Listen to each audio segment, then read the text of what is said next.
Okay, let's unpack this. We're diving deep today into a really interesting concept. It comes from some fascinating source material. We've got excerpts from a book, Fear of Men, Healing Generational Trauma in Relationships, and there's also a mention of something called Amy's Diaries. Right. And the core idea here really challenges how we usually think about life. Yeah, this idea that life is just linear. Yeah. You have an issue, you deal with it, it's done, moved on, past tense. But these sources are saying, well, maybe not. Maybe it's not that simple. What if those unresolved things, those internal conflicts, don't actually stay neatly in the past? Yeah. What if they follow you? Follow you. Okay, so that's the big idea we're exploring. This notion that past issues, maybe even from what the sources term past lives, Which is definitely a framework presented here. can keep impacting you right now in the present. So our mission really is to explore that. How does it supposedly happen? We want to look at the specific example they give. It's quite powerful. And understand the path they suggest for, well, breaking these cycles. And it matters, doesn't it? Because if you, listening, have ever felt like you're hitting the same wall in relationships, maybe, like you're stuck in a loop you can't quite understand, this perspective might offer some real insights. Yeah, like why some challenges feel so stubbornly repetitive. Exactly. The authors are pretty clear. They argue that just trying to, push past issues aside, bury them, it doesn't really work. They suggest life has its own kind of flow, a path known, as they put it, to God, and forcing a straight line. Well, it resists that. And it's interesting, they mentioned that people who work closely with human pain, Like astrologers, numerologists, hypnologists, regression therapists. right, those kinds of specialists, they often see this repetition firsthand, don't they? They do. They encounter clients who seem to be playing out the same fundamental drama again and again. Even if the surface details are different. That's the fascinating part. The sources say the characters change, the places change, the specific situations, what's at stake, all that shifts. But the core internal conflict, the thing driving the person's actions and reactions, that stays remarkably consistent. Huh. Like changing the stage dressing, but the play's the same? That's a great way to put it. And the sources really try to pin down how these unresolved conflicts manifest. They talk about these complex patterns, often working below the surface unconsciously. Patterns involving what, exactly? Things like jealousy, greed, envy, a strong desire to possess someone or control situations, control others.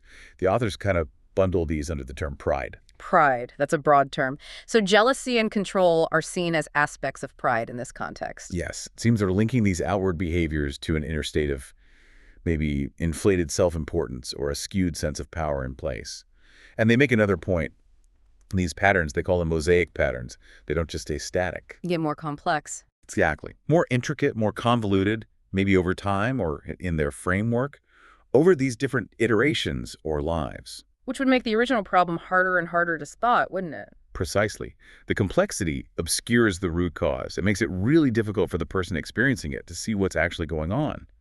And, the authors note, even skilled helpers might need to do some serious digging to unravel it all. Okay, this is pretty abstract. Let's ground it. The source material gives a very specific story, an example. You mentioned it's powerful. It is. It's quite stark. They describe something from a couple of hundred years ago. Yeah. Picture this. A young woman, maybe living somewhere remote, like the taiga, Okay. and her father marries her off to a man who's just passing through.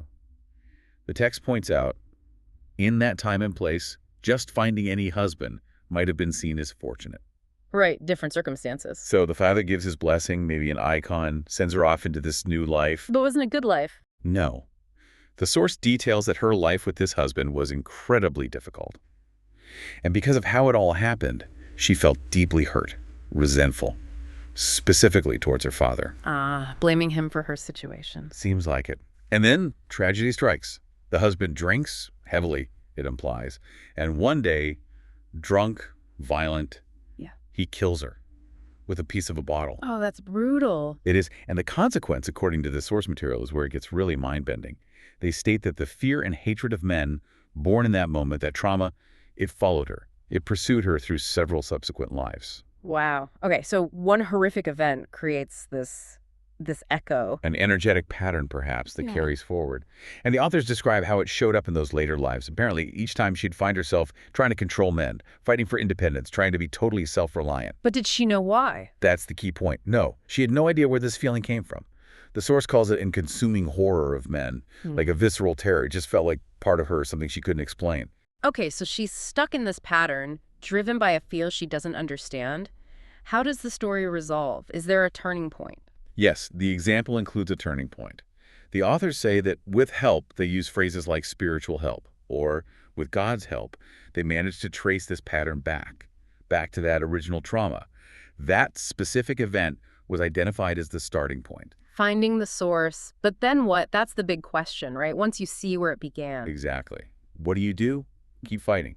Keep seeing men as the enemy, trying to control everything. Or just give up. Resign yourself to being a victim of this terrible past. The sources say no, there's another way, an alternative.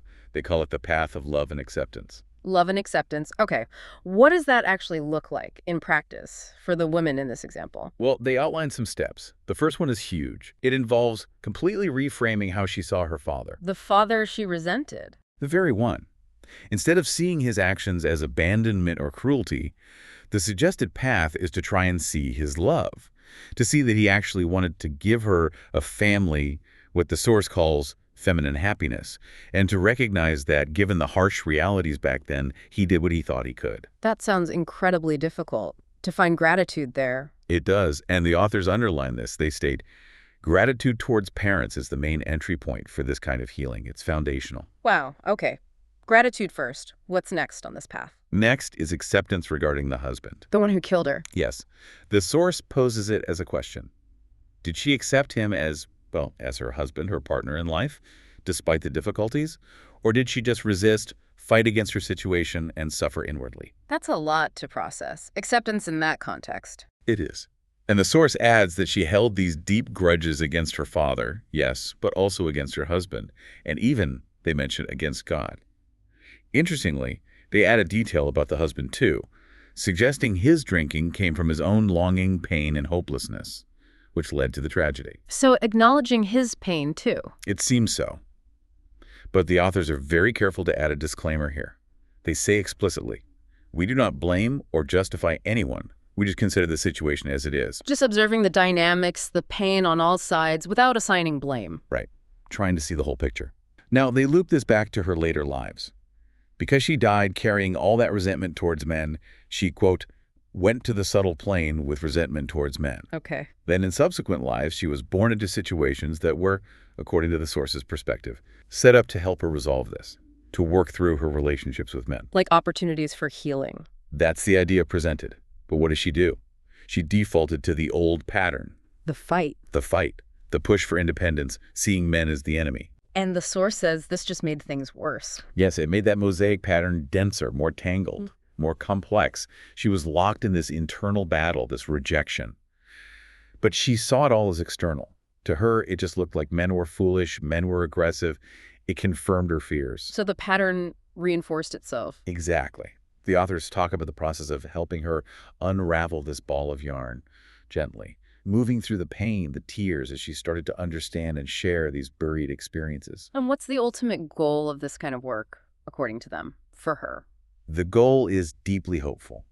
It's so that now, in her current life, her present incarnation, she can finally break free, so she can build happy, healthy relationships, experience intimacy without that underlying terror, feel loved, maybe even, they mentioned, know the happiness of motherhood. A complete shift. From horror to happiness. That's the potential they outline. And they finish this section with a kind of guiding thought from the authors themselves. They say, trusting, letting go of control, the first step towards acceptance. Trust and letting go. The opposite of her pattern. Precisely. And they add that they're happy to share their experience, to guide others on this path they've explored. Okay, so let's try and wrap this up. We've really gone deep into this idea from the source material. This concept that unresolved conflicts may be rooted way back, possibly even in what they describe as past lives, can create these really persistent negative cycles in our relationships, especially around fear and control. Yeah, and we looked at their specific framework for how this might work, including that spiritual dimension they refer to. And critically, we explored the path they propose for getting unstuck, moving away from that cycle of fighting and resentment. Towards love, towards gratitude, and that emphasis on parents is really key in their model. Definitely. Acceptance, too. Yeah. Accepting others, accepting yourself, accepting the situation as it was, perhaps. And that really difficult step, letting go of the need to control everything. Yeah. trusting instead. It certainly gives you a lot to think about. Maybe for you listening, it sparks a question. Are there patterns in your own life, your relationships, that feel like they're just stuck on repeat, no matter what you try? Mm.